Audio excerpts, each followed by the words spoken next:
વડોદરાના કારેલી બાગ વિસ્તારમાં વિશ્વામિત્રી નદીના કિનારે આવેલા શ્રી કામનાથ મહાદેવ મંદિરે શ્રાવણ માસમાં ભક્તોની ભારે ભીડ જોવા મળી રહી છે।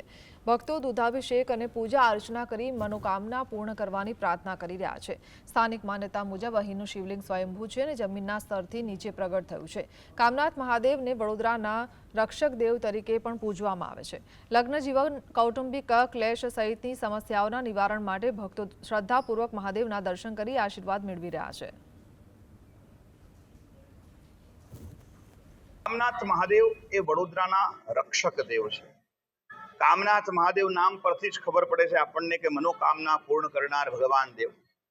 आ शिवलिंग स्वयंभू शिवलिंग छे अने आ शिवलिंग जमीन स्तरथी नीचे आवेलू स्वयंभू प्रकट थयेलू भगवान शिवनु शिवलिंग छे।